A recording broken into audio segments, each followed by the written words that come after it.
All right, just coming up again. This is like a bad penny, but this is a true story. Why are tax dollars being used to fly in Joe Biden's illegal immigrants to the tune of what we can gather, $325,000 or more? But the government's not fessing up. Let's bring in our friend, Alabama Senator Katie Britt. Senator Britt, this is a very bad story.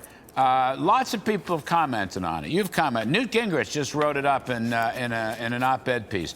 We looked at the story last week, and it just keeps popping up. The Bidens, they won't talk about it.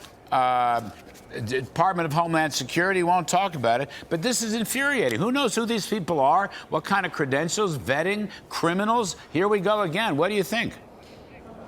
I think it is an absolute disgrace, and it's more of the same. And I will say this is exactly why we need Donald Trump back in the White House immediately, because he'll stop these flights on day one. The fact that we have hardworking Americans in every corner of this country who are hurting because of Bidenomics, because of the economy that Joe Biden has created, and yet he's taking time to use taxpayer dollars to facilitate this mass migration is absolutely mind-boggling, and it's a total disgrace. I mean, think about this. He takes them essentially to a city of their choice. There they are, put up in hotels, essentially given a white glove service. And then, like I said, we have hardworking Americans that are working to be able to put enough gas in their car, put groceries on their table, saving up and looking at mortgage rates going through the roof. And yet his priority seems to be just facilitating more illegal immigration instead of helping the American people. Once again, putting the American people last. That's what Joe Biden does. I mean, adding insult to injury is this whole episode. And I hate to bring it up, but I have to bring it up because it's out there. The White House is now lying about this. Not only President Biden wouldn't talk to Laken Riley, he didn't know how to pronounce her name, wouldn't talk to her parents, this beautiful young woman who was murdered by an illegal criminal.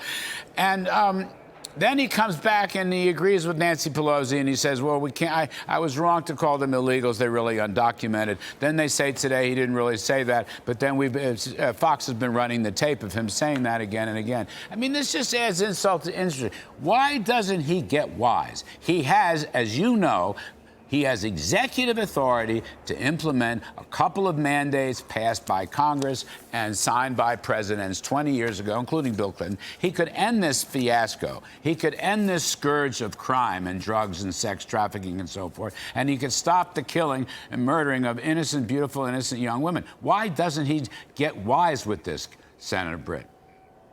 Well, I think you just nailed it. And let me tell you, this shows the stark contrast that we have in November, right? You have President Trump, who embraced Laken Riley's family, embraced her grieving family on the exact same day that Biden apologized to her killer.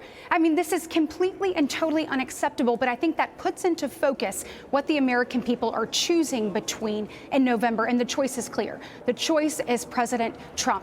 And guess what? He also left a roadmap for Biden about how to secure our border, how to put the American people first. He can immediately put back in the Remain in Mexico policy, which he should do. He should also immediately start to issue those final orders of removal and actually execute them, getting people who are here illegally out of our country, Larry. There is a ton of stuff he could do, but unfortunately, he continues to put Americans last, and he puts this facilitation of mass migration first. And the Laken Riley just tragedy puts it into focus. And the fact that when he gets her name wrong, he doesn't take the time to actually correct that and properly grieve with her family. President Trump did, but what he does is he apologizes to her killer, and it's a total disgrace.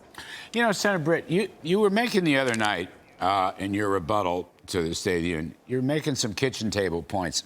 I want to just read to you. This is, I call it the affordability crisis, okay?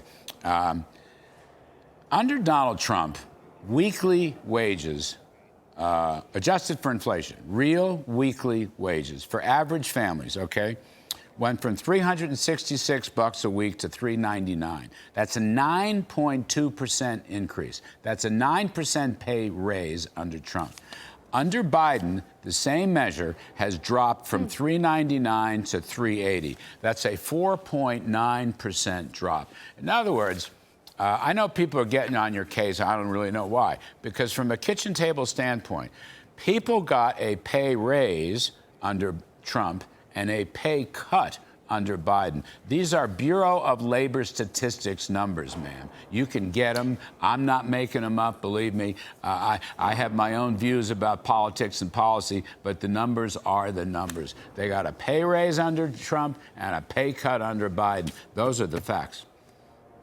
Bingo. And you see that credit card debt is the highest in our nation's history.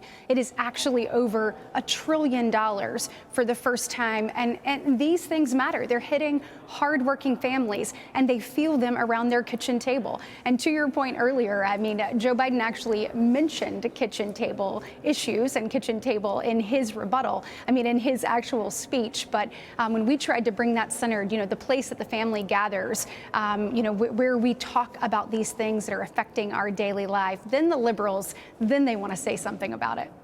Anyway, Senator Katie Britt, thank you ever so much. We appreciate you're always so gracious to us. We appreciate it very, very much.